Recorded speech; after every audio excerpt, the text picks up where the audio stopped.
bawat isa. Yes. Welcome ulit. Kamusta? Kuya, grabe. I'm so happy. Maganda yung attitude mo kasi lagi ka masaya. Kasi sa panahon natin ngayon, ang hirap maging masaya. Ang init-init. Tapos, bukod sa init, parang pataas ang presyo ng bilihin. Kasi naisip mo, paano pagkakasahin natin itong, nung mga resources natin? Di ba? So, parang, paano ka magiging masaya? Actually, mga kuya, di ba last time po pinag-usapan natin worry? Yes. Ngayon po parang may nakikita po kong trend nga yung sinasabi niyo po, parang maraming hindi masaya ngayon sa mga nangyayari. Like, pati po gasolina, pataas ng pataas. Grabe mo. Parang laging kulang, mga kuya. Parang hindi na lang siya nagwo-worry, kundi meron pang dagdag na garay kang gusto na hindi mo makuha. Actually, mga kuya, nakarelate ako. Yung parang kulang na kulang. Ako po, parang gano'n. Parang kulang. Kulang sa pansin. Kulang sa pansin. Kasi mga kuya din. Dati na yan, alam namin. Grabe naman! Counseling ito, counseling. Hindi mga kuya, kasi magpapapansin ako sa inyo ngayon. Kasi baka pwede po natin pag-usapan yung paano po natin ma-address yung pakiramdam na laging kulang sa buhay. Bakit laging kulang? Hindi na lang ako makontento sa buhay ko. Yun, ang ganda nun. Grabe. Kaya Erwin, kung naalala ninyo, sa Philippians 4 tayo, di ba? Dahil sinusundan natin yung sikreto ni Paul pagdating sa paano maging masaya. Kaya ngayon, tamang-tama, doon sa Philippians 4, may binanggit si Paul tungkol sa contentment. Kasi sa totoo lang, ang kawalan ng contentment, ano yan? Parang killjoy yan. Killjoy yan. Kaya, Kuya Erwin, ano ba yung contentment? Spelling. Bigla kaya yabang, salta-salta content, hindi man ang meaning. Hindi, alam niyo po yung mga kuya. Happy ka na kung anong meron ka. Dahil hindi ka nakatingin sa mga, kung anong meron ka, nakatingin ka sa Panginoon. Ibig sabihin, you're not focused on what you have or what you own, but you are focused on who owns you. Yun, ang ganda nun kay Erwin.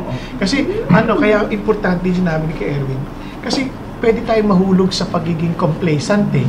Di ba? Kung happy ka na sa sitwasyon mo, pwede ka nang ayaw mo na mag-improve, ganyan ka na lang. Di ba? Yung sasabi ni kay Erwin, hindi yung tungkol sa meron ka, kundi sino may ari sa'yo. Yun. Ang ganda sa pag-aari mo, kundi sino. Ang ganda nun. Yun ang may-ari sa'yo. Pero ang tanong lang, paano sa practical na buhay yan? Ayan. Actually, mga kuya, di ba po, nagsispeak po kayo sa SBC Midweek Gathering, di ba po? Magiging Thursday na po pala yun, no? Hindi po kasi si Sir Edwin po minsan nag-speak yun. At may kinuwento po siya nun na meron daw po isang pamilya na wala silang halos makain. Alam niyo po kung anong ulam nila? Isang kamatis. Hinati-hati nila yung isang kamatis. Tapos yung mga buto, pinaghiwalay-hiwalay nila. At yung sa magtatrabaho, yung pinakamaraming buto ng kamatis. So mga kuya, doon po sa sinasabi wala yan sa lola ko. I want to relate sa sinasabi niya na sa pamilyang ito, paano ko naman masasabi na be contented na gano'n ang sitwasyon nila, mga kuya? Tingnan mo naman, sino yung nagkwento niyan? Siya hindi na kontento. Sila kontento nga sa kamatis na yun. Diba? Ang tanong lang, masaya ba silang kumakain ng kamatis na yun? Hindi ko natanong. O yung buto na yun, masaya ba sila? Nagtatanim sila sa tiyan nila. Pero mga kuya, nakakaiyak ko yun, naiyak ako talaga. Siyempre naman, mahirap ata yun. Kung nagpapatawan man kami, pero masakit yun. Parang magkakasya yun sa kamatis. Now, total, bago natin, pag-usapan nga natin na mas mabilis ito. Una-una, I want it very clear na yung contentment, tulad na sinasabi ni Kuya Erwin, has something to do with who God is to you. Okay? At kaya hindi ito complacency, hindi ito yung parang sense na meron kang, wala kang pakialam, apathy, yung baga, okay na yan, wala na kang pakialam sa kung ganyan ang buhay natin, ganyan yan, parang gano'n. O kaya naman yung parang tamad ka na lang. Kasi maraming tao, hindi naman sila talaga kontento eh, tamad lang. Wala lang, ayaw lang gumawa. Okay na yan, ayoko na magtrabaho, tama na yan. Pwede na yan, ganyan. Hindi yan contentment, yan ay katamaran. So yung contentment is more than that. Kaya tingnan natin, basahin natin yung Philippians chapter 4, no? Para maganda. Siguro, basahin na natin sa sa 11 and 12 muna. So mga kuya, may I have the privilege of reading the word? So, Philippians 4, verses 11 to 12. Okay. Not that I speak from want, for I have learned to be content in whatever circumstances I am. I know how to get along with humble means, and I also know how to live in prosperity. In every circumstance, I have learned the secret of being filled and going hungry, both of having abundance and suffering need. Wow. Wow. Kaya Erwin, naalala niyo pa ba yung context ito? Oh, yung sa worry, you focus on things, whatever is true, what is noble. Tapos before that, be anxious for nothing but by prayer and supplication. Yes. Give thanks. Tapos, kung naalala ninyo, nagpapasalamat din si Paul sa pinadala ng tulong. Oo, papasalamat siya. Kasi after discussing yung magwagwag mori, ganda nun eh. Tapos yung paano mo ipapractice yung presence si God. Tapos sinabi niya, thank you pala sa padala nyo ha. Wow. Alam nyo, minsan, ang hirap talaga. Pagka ikaw ay nagmi-minister sa tao, pag kinamusta mo, kunyari, naging matulungin siya sa'yo. Opo. Tapos, kinamusta mo at pasalamat ka. Parang minsan, baka ba isip nila, nanghihingi na naman to. Nanghihingi na naman to. Siguro, nangangailangan na naman to. Di ba, ang hirap, no? Kaya minsan, parang ayaw mo na lang sabihin eh. Ayaw mo na lang kamustahin. Para lang wag na lang mapag-isipan ka na masama, no? Pero, again, God knows your heart. Okay. Kaya si Paul, ganito sinabi niya, hindi ko to sinasabi sa iyo dahil nangangailangan ako. Di ba? Inunahan na. Inunahan niya na. Hindi ko sinasabi sa iyo na nangangailangan ako. Kasi itong bagay na natutunan ko, natuto na akong maging kontento. Ano mapapansin niyo? Yung pagiging kontento, hindi automatic. Natututunan yan. Ayan, natututunan. Sabi, I have learned to be content. Yes. So, nobody's born na, marunong na ako makontento sa buhay. Walang ganun. Tingnan mo naman isang sanggol. Iyak nang iyak yun kasi gusto niya agad meron siyang chupon, may gatas, di ba? Selfish yung... So, nature po natin na hindi makontento. Oo, syempre. Ha? Ganun po? Ano yan eh, lalo na kung na-train tayo na talagang yung ating kailangan, pinuprovide na agad. Nalubo po ng ibibigay napoprovide na. na gusto mo. Pero maganda yung unang sinabi niya. Not that I speak in want. Ibig sabihin, hindi na niya iniisip kung ano yung gusto niya o hindi. Yes. Para sa kanya, hindi mahalaga yung kung ano man ang gusto niya. Mahalaga yung kung anong gusto ng Diyos. Wow. Kasi natutunan niya eh. Galing, no? Natutunan niya na kahit anong kalalagayan sa buhay ay makontento siya. Yun yung sinasabi ni kay Erwin na masaya pa rin siya. Di ba? Kahit na anong sitwasyon niya, di ba? Masaya pa rin siya. Yung alam niya na mabait ang Diyos sa kanya, ang Diyos niya, kompleto siya sa Diyos. Kumbaga kay Asaph, whom have I in heaven but you? Besides you, I desire nothing on earth. Di ba? Parang okay ako eh. Parang kahit anong mangyari, basta si Lord kompleto sa akin, okay na ako. Your nearness is my good, sabi niya, di ba? Ngayon, itong amazing. I learned to be content. Ano ba dapat nating matutunan para maging kontento? Oo nga po, kasi minsan ang hirap po, may magna-notify sa phone ko. Ganyan. Ganyan. Parang... Alibaba ba? Hindi mo kasi parang... Ano yung parang... Hindi, tama na to. Biglang, mamaya, nag-add to cart ka na naman. Ano ba yun? Diba? Kaya sa ko sabi, before you add to cart, check your heart. Diba? Sa akin, add to cart muna, tapos check my heart. Totally, hindi ka pa naman nagbabayad. Hindi ka pa nagsa-check out. Tama naman yan. Pero ang punto niyan, alam niyo, sa totoo yan, mga advertisement, minsan, tingin ka ng tingin, para akala mo kailangan mo. Kasi ang advertisement, laging sabi, parang, kung wala ka nito, hindi ka na magiging masaya. Kung wala ka nito, wala kwenta yung buhay mo. Pero pag nabili mo naman, di mo talaga kailangan. Oo nga, nakatambak lang dyan. Di ba, ang dami nating gamit sa bahay, na hindi naman natin ginagamit. Totoo. Nakatago lang sa cabinet. Totoo yan. No? Kaya marami tayong pang Christmas gift pagdating. So yun po pala yung Christmas gift nyo sa amin ni Kuya Bong noon. Hindi, yung Christmas gift na hindi nyo gusto. Inasa na rin. Joke lang po. Hindi, pero totoo niyan. Totoo lang, tutokso tayong ganon, bibili tayo. Kala natin parang kailangan mo yan. Pag hindi mo nakuha yan, malungkot na buhay mo. Yan ang tanda ng kailangan matutunan mo piliin ano talaga yung kailangan mo. Ano po, yung mga kuya. Medyo nahihirapan po kasi era na yan eh. Paano ba yung mga kuya? Kunwari, bakit ko ba ito bibili? So before you buy, eto nung bata pa yung mga anak ko, like ko sabi sa kanila, bago kayo bumili, mag-isip kayo ng 5 mabuting dahilan kung bakit bago nyo bilhin na isang bagay. 5 po. Oo, 5 oo. mabuting dahilan. Oo. Una, gusto ko. Pangalawa, kailangan ko. Pangatlo, gusto ko. Kailangan ko. Ulit lang. Ulit lang. Hindi mabuting dahilan, di ba? Bakit mo kailangan? Ayan. Bakit mo gusto? Yung mga ganun tanong. May pera ka ba? Ayun. May pambili ka ba? Oo, Yung ganyan. oo. Tapos pag nabili mo, bakit immediate ba talaga yung pangailangan? Kasi minsan isip nila, ay bilhin tayo to. Ano to Sale! 50%! Basta sale. Sayang, sale eh. Oo. Lalo na, naalala ko mga plato, no? Mm. Sale, plato! Ang dami na natin plato Oo, Parang oo. ganun. Ang ginagamit mo yung libre, yung mga free. Sa mga Oo. Kasi okay lang masira. Yun ang isip mo eh. Tapos, etong plato, mahal to. Tago mo muna. Kailan mo gagamitin yan? Pag may bisita. Pag may bisita. Pag dating na may mga bisita. Hindi mo rin gagamitin. Kasi baka, mahirap maghugas. Kaya paper plate na lang. Parang nakakatawa ang tao. Kasi hindi maliwanag sa kanila ano talaga yung importansya ng bagay na yon. So, kaya ang importante, para saan yan? Yan, tanong mo yan. Kunyari, you want to understand anong good reason, para saan yan? Diba? Bakit mo kailangan yan? Yun. Makaka-glorify ba yan sa Diyos? Tapos isipin mo, kung hindi ko to pera, tama ako bang gamitin to? Ngayon. Hindi ko pera eh. Steward lang tayo ng resources ng Diyos. So kung di mo ang pera, kaya sa awa ng Diyos to, isa sa ginagawa ko, Lord, kung di mo ako bibigyan ng pera, di ko bibilhin. Okay yun. Di ba? Kaya lagi ako hindi nakakabili. Lagi wala pera. Hindi kailangan. Tapos, alam mo ba nakakatawa kahit mga bata sila, tatanong ko, ano may tutulong niya sa kapwa mo? Tinatanong ko rin.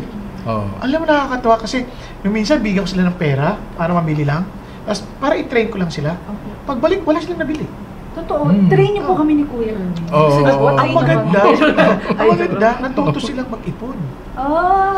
Sa halip na tsaka pinag-iisipan nila bago gamit. Kasi, hindi ka naman kailangan eh. So natututo ka na maging kontento na sa meron ka. Kasi hindi ka naman kailangan eh. Di ba? Kaya isa lang ubus talaga nila. So, minsan nga damit, talagang nasisira. Yung gano'n, o kaya napapasa pa sa iba. Nakakalakihan nila. Ang galing mga kuya, thank you. Kasi minsan po, ewan ko po may makakalilit sa mga nanonood. Siyempre, minsan sa sobrang feeling namin, gusto namin, umuutang pa kami para mabili namin. Hanggang nabaon na kami sa utang. Yan. Bilang malaman ko, hindi ko pala ito kailangan. Ano ba yan? Yes. Kaya dapat i-identify mo. Ito ba ay felt need? Felt need. Pakiramdam ko kailangan o talagang real need? Uy, maganda po yun. Felt need versus real need. Importante yan. Para sa akin, pareho yun. Ganun o? Pakiramdam ko, importante. Yun ang problema. Yun problema, Yun ang malaking bagay. Kaya nga dapat matutunan mo maging kontento. Kaya gusto ko sabi kay Erwin, na you are owned by God. If I am owned by God, then everything I own belongs to God. Amen. Yung pera, I need not to spend this just, kasi akin to, hindi. Kay Lord to eh. Ito ba ang tamang paggamit ito? Yun. Kung bibiling ko to, may gamit ba to sa Panginoon Diyos? Ganda Diba? May gamit ba to sa purposes niya? Yun, nakakatulong din yun. Malaking bagay. Pero isang nakita ko kay Erwin, kaya minsan hindi tayo nakukontento. Ang hilig nating hangarin yung meron ng iba. Hindi tayo kontento. Kunya, o-order ka sa restaurant, masarap na yung order mo. Pagdating ng order ng kapwa, katabi mo, sabi ko, sasabihin, mas masarap. Yun tayo. Masasarap ata yun. Tapos inis ka na. Tapos order ka na lang ulit. Dalawa na yung order mo ngayon. Tapos hindi mo makakain. Ang hilig natin, kaya doon ko lang naintindihan, yung pinakamahirap na utos ng Diyos sa 10 utos, yung thou shall not covet thy neighbor's goods or thy neighbor's house. Thou shall not covet thy neighbor's wife. Ano pa ba yung covet? Ayan, magandang tanong yan. Kasi kahit ako, nahirapan ako nung una dyan. Parte ng bahay yata yun. Kasi ni Erwin, di ba? Kunyari, nagustuhan mo yung asawa ng kapitbahay mo. Niligawan mo. Naku. Naging kayo. Kabit yun. Covet. Thou shall not covet. Thou shall not covet. Thou shall not covet. What I'm saying is this. So, adultery yun. So, ano yung covet? Yung pagnanasa kinakasama yun. mo. Itong COVID. Pagnanasa. Pagnanasa, matinding pagnanasa. Matinding pagnanasa. Mm. To the point na hahangarin mong iyon na yun. Oo. Kailangan magkaroon ako niyan. Ganyan. Parang di bali na kung sino masaktan, kung anong Oo. Basta makuha kahinat ko na. lang. Oo, Yes. oo, oo. Kaya di ba, pati nga yung servant ng kapitbahay, di ba? Kaya doon pa lang, maintindihan mo na isa sa mga dahilan kung bakit hindi tayo kontento, mahilig tayo magkumpara. Oo. Yung meron siya, dapat meron din ako. Yung, uy, nakabili siya ng microwave, dapat ako din may microwave. Yung kabit, eto, di ba yung gano'n? Oo. Uy, ang ganda ng cellphone niya, dapat ako din. Mga kuya, parang nakakapagod naman yun kasi parang ang gastos naman kung gano'n na. Tama. Kaya minsan, akala mo kulang ka, ang totoo lang, hindi ka lang kontento. Meron ka ng cellphone. Tapos makita mo, yung ganda ng bago yung cellphone, dapat ako rin magkaroon ng gano'n. Tapos ubusin mo lahat ng energy mo para makamtan mo lang yung gusto mo. Hindi mo naman kailangan. Pero mga kuya, may tanong po. Ito po tanong ko, kunwari talagang gusto ko talaga, covet na, kinobet mo na. Eh, kunwari, nakuha nyo na. Magiging masaya ka ba? Hindi. Oh, hindi kasi magbabayad ka eh. Magbabayad? O syempre, kung nakuha mo na, binili mo, inutang mo, paano? Hindi mo babayad ka. Sakit ang ulo nun, ha? Meron din po bang babayaran kay God yun? Parang may atraso ka kay God kung kinobet mo yung dapat hindi. Kasi magkasuffer ka ng consequence. Isipin mo ganito, ha? Si God, pag pinagbawal sa'yo, hindi dahil sa ayaw niya lang yun. Hindi naman killjoy. Hindi. Killjoy si God, hindi po. Kaya niya sinasabi sa'yo kasi hindi ka magiging masaya. Oo. Kasi, kaya lagi ko sinasabi sa tao na huwag mong isipin yung ayaw ng Diyos. Ang isipin mo, ano yung gusto ng Diyos. Ay, Kunyari, ano ba ayaw ng Diyos? Ba't ayaw kanya magkasala at ayaw ka maging sinungaling? Kasi ang gusto ng Diyos, pagtiwalaan ka ng ibang tao. Oo. Di ba? Para hindi yung nabubuhay ka sa kasinungalingan. Ba't ayaw ng Diyos na kinukumpara mo yung sarili mo sa iba, kinukovet mo yung ibang bagay? Kasi ayaw kitang hindi ba kontento. Ayaw kitang gumastos na hindi kailangan. Kailangan ma-manage mo yung resources ng tama. Gusto kitang maging mapayapa. Di ba? Yun ang gusto ng Diyos. Eh, man tao lagi inisip, ayaw ni God dyan, ayaw ni God dyan. Ay, hindi naman ayaw ni God dyan. Ang gusto ni God, ikaw, maging maayos ang buhay mo. so ibig sabihin mga kuya, posible po na tayo na nagkukos ng kahirapan ng buhay natin kasi hindi natin sinusunod yung gusto ni God para sa atin. Eh, gusto lang naman niya yung for our good. Yes, Oo. tama. Kasi akala natin mas magaling tayo sa Diyos eh. Oo, ganun ho. Oo. Paano niyo masasabi na parang mas magaling ako sa Diyos? Parang yun na yung signs na parang nagmamataas ka na sa Tanong mo Diyos. kay Kuya ba? Kuya, Hindi. Yung the mere fact na hindi ka lang sumasangguni sa Diyos. Di ba? Pag nagdidesisyon, hindi ka sumusunod sa prinsipyo ng kanyang salita. Di, sinasabi mo, mas magaling ka sa Diyos. Tama ba? Tama, oo. Kaya importante yun. Kaya, yun, isa sa mga dahilan yun. Tapos pangalawa, hindi rin tayo marunong humarap sa mga sitwasyon. Tingnan mo, verse 12. Ano sabi sa verse 12? Ang Verse ganda 12. Babasahin ko po ulit. sige. Verse 12. I know how to get along with humble means, and I also know how to live in prosperity.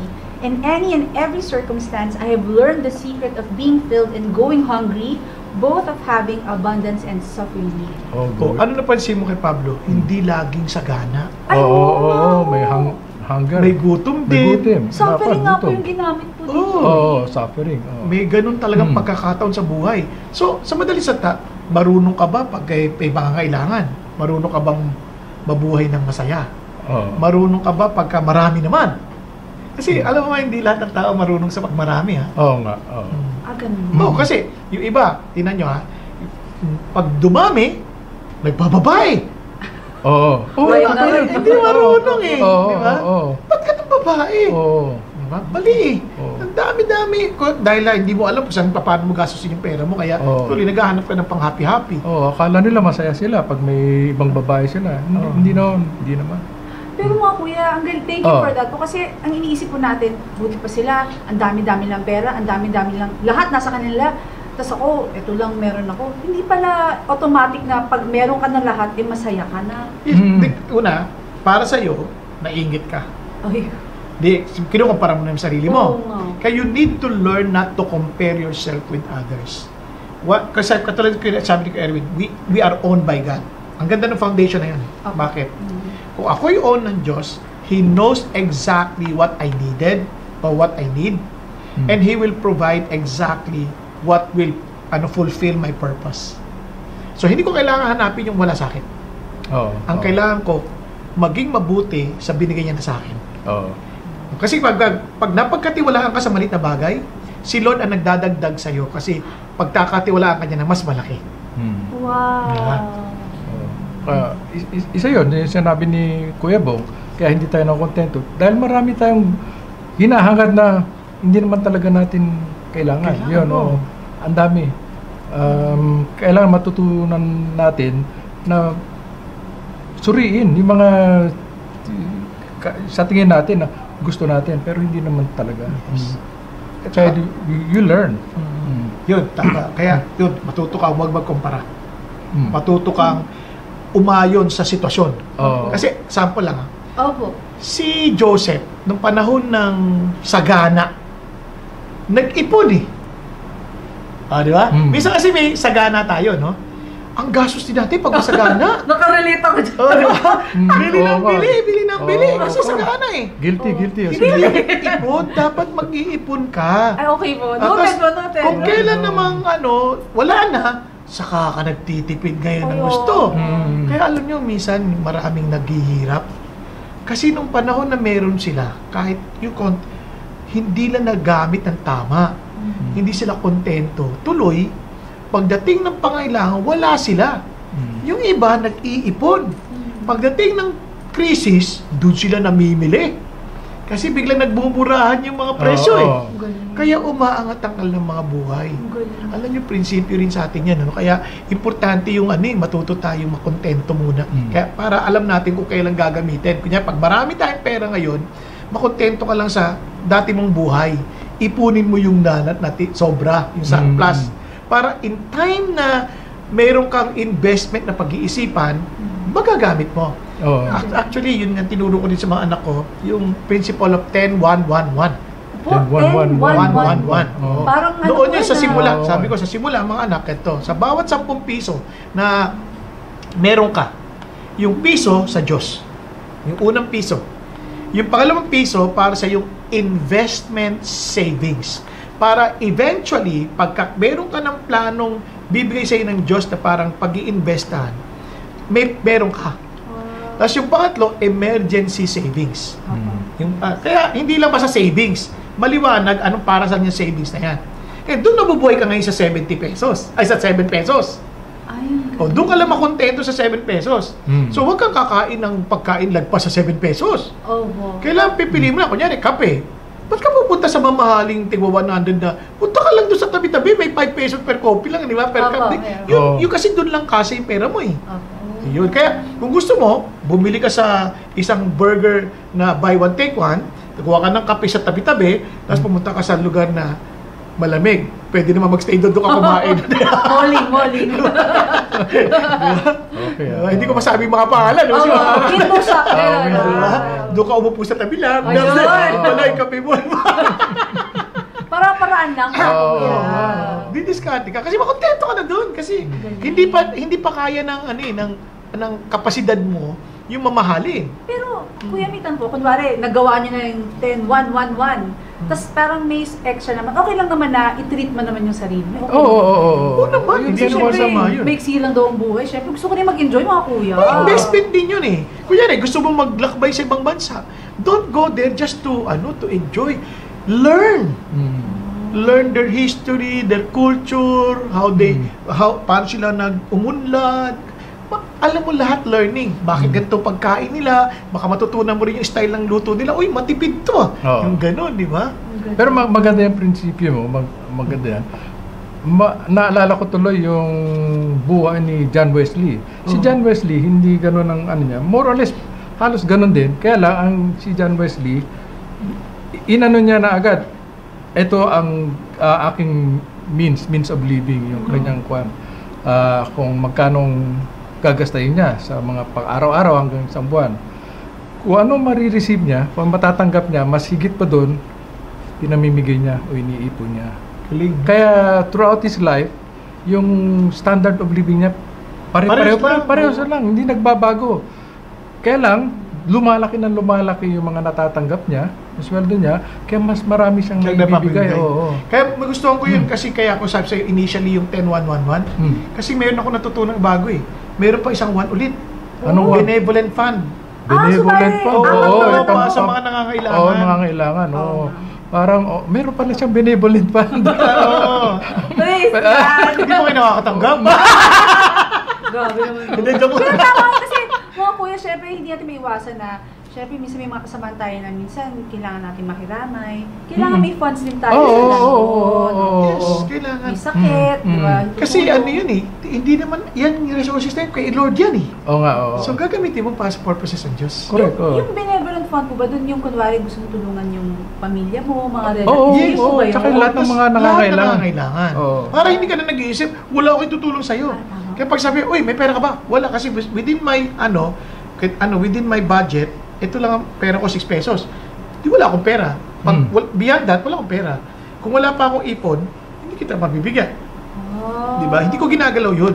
Parang ganun. Ngayon ang tanong ganito, di ba? Naipon mo na siya. Kailangan makontento ka dito. Kaya nga, ang advice sila, yung iba kasi, live within your means. Mali yun. Ay, mali po yung Maubos yun. Kasi break even ka eh. Kaya live below your means. Ba, bago ho yan, parang O kasi, nakabisnan po. para may ipon ka.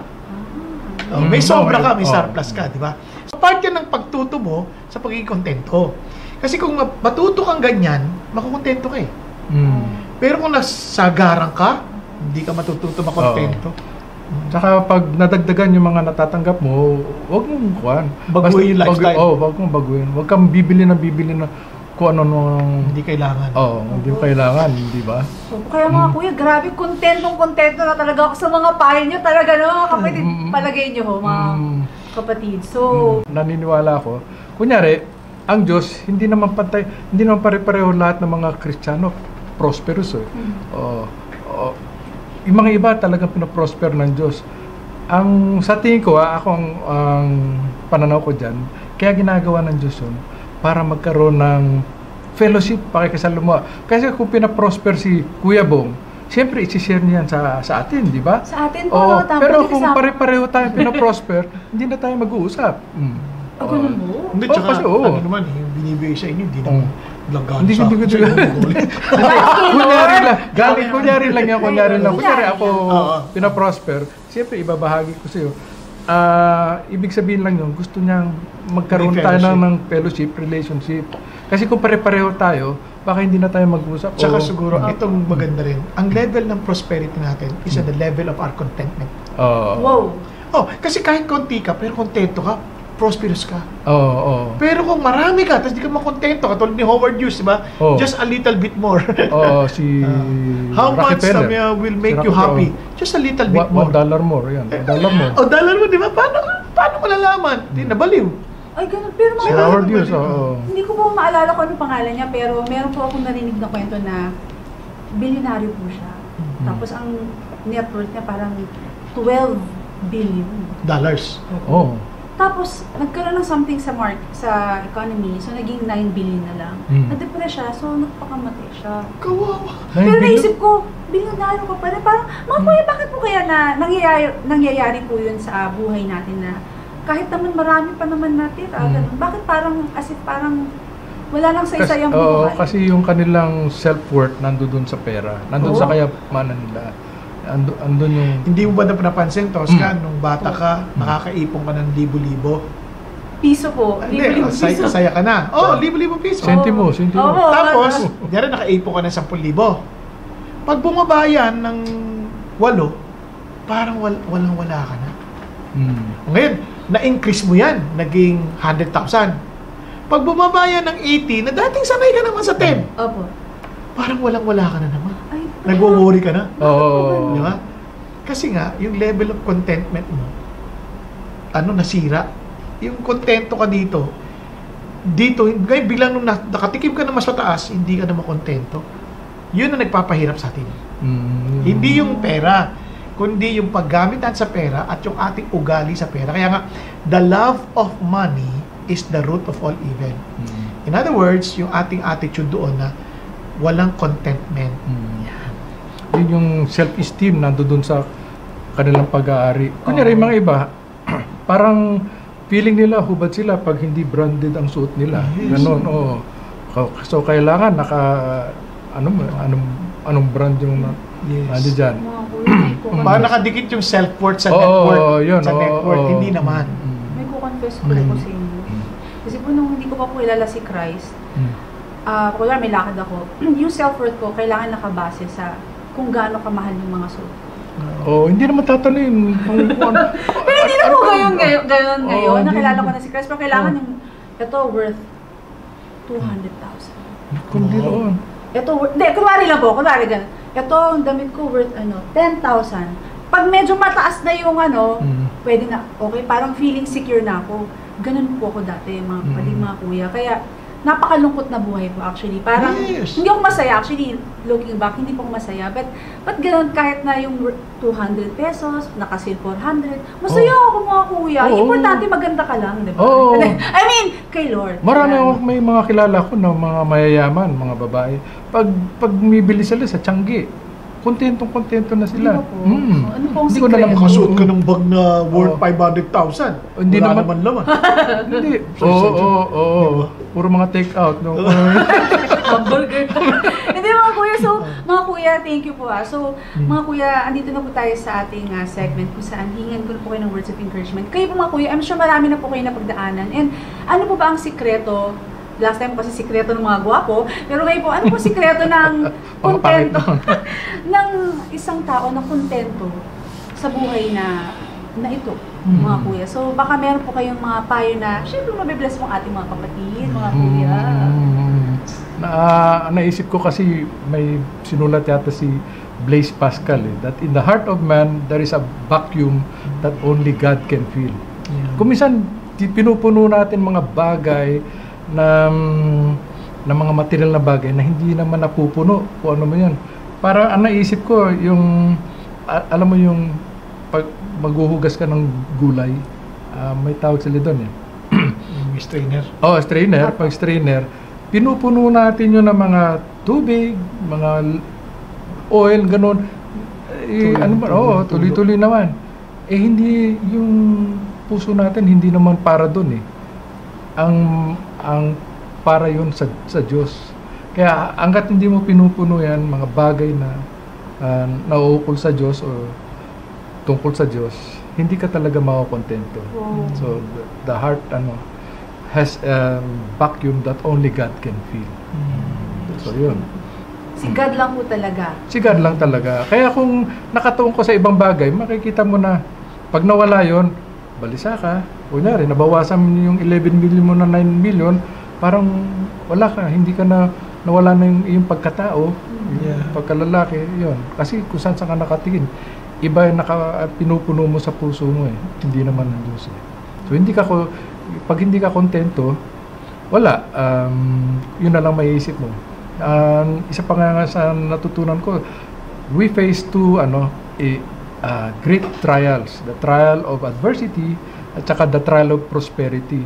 Sa adversity, yung mga suffering ganyan, marami nagsusurvive pero konti lang nagsusurvive sa trial ng prosperity.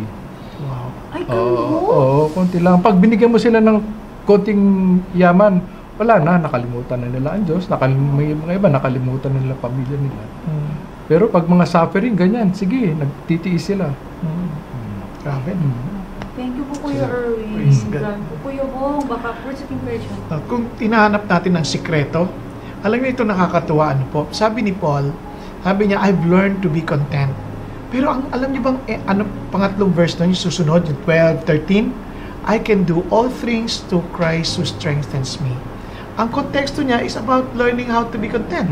Kumbaga, kontento ka in want o kontento ka in abundance.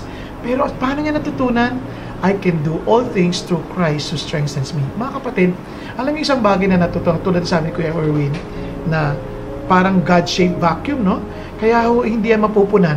Kasi Diyos lang ang pwedeng angkop dyan Kaya without Jesus Christ, we've never learned to be content. Without being satisfied with who Jesus is to us, ang hirap nun, hindi natin talaga maintindihan. Kasi yung ating worth has nothing to do with our net worth. Ang ating worth is something to do of how God parang deals with us. Yung kumbaga yung paano niya tayo pinapahalagahan. How He values us. At alam niyo kung gaano ka ka-importante sa Diyos at gaano tayo ka-importante sa Diyos. He gave His own life. He died on the cross for us. Di niyo doble-doble. Ginawa niya tayo. Alam mo mahalaga isang bahay. Uy, gawa ng Mercedes-Benz yan. Mahal yan. Tayo gawa ni God. Mahal yan. Priceless yan. Hindi lang yon. How much are you willing, how much is the person willing to pay for you? Diba? And Jesus Christ paid with His own blood. Diba? Yan ang mga batayan ng halaga eh. And ito pang importante, kung how much the person willing to keep you. Diba? Pag itong bagay na to, willing to, i-keep niya to, valuable yan. And God wants us to be kept for eternity. Ganon tayo kahalaga. But I pray, na kilalanin mo muna si Jesus at aminin mo ang pangailangan mo sa Kanya, then you will truly understand what it means to be satisfied. When you alone can say, Lord, whom have I in heaven but you? Besides you, I desire nothing on earth. Yay, mga kuya, grabe, nakaka-bless mo po inyong mga payo. Salamat po sa inyong words of encouragement. So mga kapatid, na-bless po kayo. I'm sure na-bless po kayo. So mga kapatid, eto na po, hihingan ko na po of course, ng tagline ng ating mga kuya. Sasabihin ko sa inyo, kahit umulan, umaraw, bumagya, at kung kailangan po ninyo ng payong, andito po ang Payong Kapatid!